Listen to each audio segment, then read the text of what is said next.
Sebenarnya gua tuh penasaran. Di dalam Ka'bah itu ada apa ya? Nggak ada apa-apa. Suasana dalam Ka'bah itu layaknya kita masuk masjid. Kalau lo perhatiin, pondasi Ka'bah itu dikelilingi batu marmer berwarna putih yang disebut syadarwan. Fungsinya untuk menahan pondasi Ka'bah agar tidak rubuh, karena dahulu daerah area Ka'bah berpasir dan terkadang banjir. Maka dikhawatirkan hal itu akan merobohkan Ka'bah. Oleh karenanya, dibuatkanlah syadarwan ini untuk menopang pondasinya oleh orang-orang Arab dahulu. Kalau sekarang, syadarwan ini berfungsi untuk menghindari jemaah yang terjepit di dinding Ka'bah ketika haji. Nah, di dekat pintu Ka'bah, masih di area syadarwan, kita akan melihat sebuah tanda 8 buah batu merah. Ini disebut juga dengan area Mijan, merupakan lokasi di mana Nabi Ibrahim alaihissalam dan Nabi Ismail alaihissalam mengadon tanah liat untuk membangun Ka'bah. Begitu pula, ini merupakan lokasi favorit Rasulullah SAW, serta tempat di mana Jibril mengajarkan sholat kepada Nabi Muhammad SAW. Oh gitu. Oh iya, kalau kain yang menyelimuti Ka'bah itu apa ya? Kain yang menyelimuti Ka'bah itu namanya kiswah. Dan orang yang pertama kali menyelimuti Ka'bah pertama kali dengan kiswah merupakan seorang raja dari Yarhimi yang bernama Tuba Abu Kab. Dahulu, orang-orang Arab menggantung syair-syair terbaik mereka di dinding Ka'bah sebagai bentuk kebanggaan peradaban mereka dalam bidang sastra. Gue juga pernah dengar bahwa kain kiswah itu awalnya bukan berwarna hitam tapi berwarna putih bergaris merah. Emang iya? Bener banget. Kain kiswah itu tidak selalu hitam. Jadi, kain kiswah pada awalnya berwarna putih bergaris merah dari Yaman, lalu menjadi putih, merah, kuning, hijau, dan yang terakhir hitam hingga sekarang. Tulisan kaligrafi ditulis dengan benang emas, bertuliskan ayat-ayat Al-Quran. Kiswah juga memiliki dalaman berwarna putih yang disebut bithana kiswah untuk meresap panas dari dinding Ka'bah.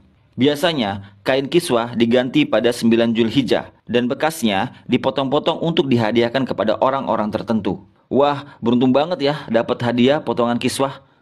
Oh iya, katanya dulu isi Ka'bah pernah kemalingan. Itu dulu ketika pintu Ka'bah masih sejajar dengan lantai. Pintu Ka'bah sendiri berjarak 2 meter dari lantai. Pada awalnya, pintunya sejajar dengan lantai. Namun, karena terjadi perampokan isi Ka'bah, kemudian orang-orang Quraisy berinisiatif untuk meninggikannya. Dari pintu Ka'bah kita lihat di sebelah kiri pojok Ka'bah tersimpan Hajar Aswad di dalam sebuah cangkang berwarna perak. Nah, dalam perjalanan sejarahnya, pintu Ka'bah telah berubah-ubah, baik bentuk sendi maupun bahan bakunya. Pintu yang ada sekarang merupakan hadiah dari Raja Khalid bin Abdul Aziz, Raja Saudi, yang dibuat ketika masa pemerintahannya dan dilapisi emas murni 99 karat seberat 280 kg dengan total biaya kalau dirupiahkan sekitar 40 miliar waktu itu, dan itu uang atau dana dari tabungan Raja Khalid sendiri. Nah, pintu Ka'bah mempunyai kunci dengan desain klasik dan secara turun-temurun sejak dahulu kala dipegang oleh keluarga keturunan Qusay bin Kilab bin Murrah.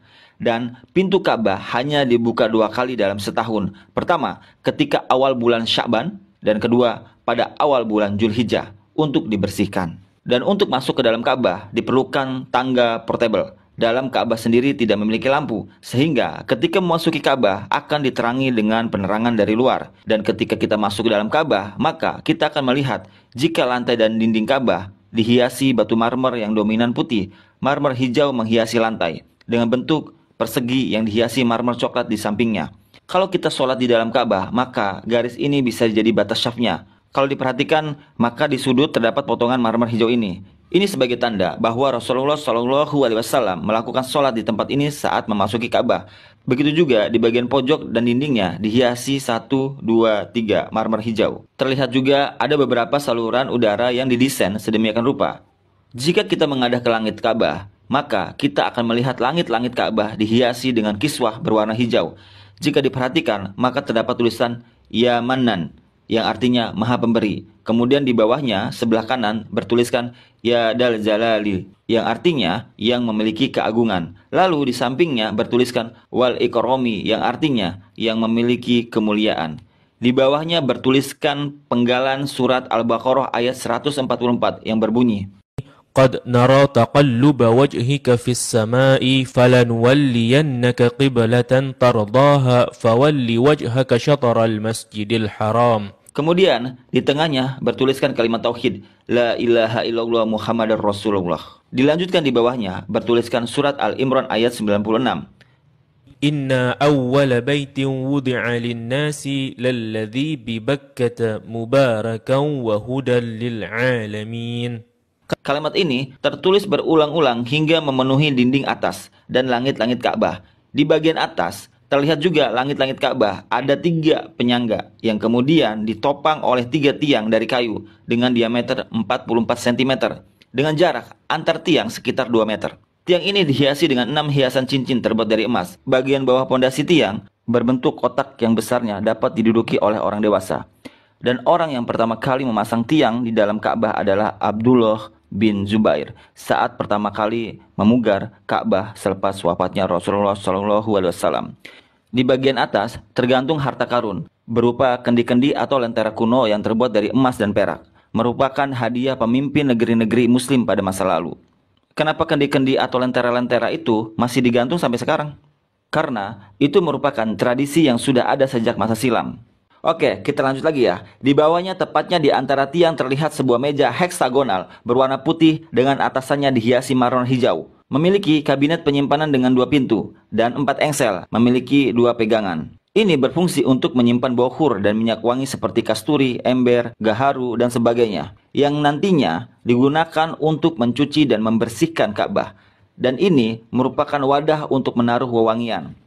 2 sisi dinding Ka'bah terdapat 1, 2, 3, 4, 5, 6, 7, 8, 9, 10 plakat yang tertempel di dinding Ka'bah dengan warna yang berbeda yang terbuat dari batu alam. Salah satu yang mencolok adalah plakat yang tepat berada di depan area Rasulullah SAW sholat. Plakat ini berisi kaligrafi dengan style Gothic murabah yang tertulis La ilaha illallah Muhammadar Rasulullah. Selain itu juga terdapat plakat lain berisi maklumat mengenai renovasi Ka'bah oleh Raja Khalid bin Abdul Aziz. Sepertinya plakat lain juga berupa maklumat renovasi Ka'bah oleh pemimpin muslim sebelumnya. Di sampingnya terdapat sebuah pintu yang disebut pintu At-Taubah yang sepenuhnya dihiasi dengan emas murni. Di belakang pintu ini ada sebuah tangga yang mengakses ke atas Ka'bah. Dari atas dapat dilihat jika ada pengait untuk mengikat kain kiswah. Dan bahkan kita juga bisa sholat di atas Ka'bah. Jika Ka'bah tidak diselimuti kiswah, maka penampakannya seperti ini. Nah, kiswah Ka'bah akan diganti setahun sekali dan harganya mencapai 50 miliar dengan berat 650 kg. Kiswah juga berfungsi untuk menghindari dinding Ka'bah dari keretakan akibat panas matahari. Nah, itulah gambaran dari Ka'bah dan apa-apa saja yang ada di dalam Ka'bah. Wah, makasih banget ya, informasinya daging semua. Jadi, gua nggak penasaran lagi deh sekarang.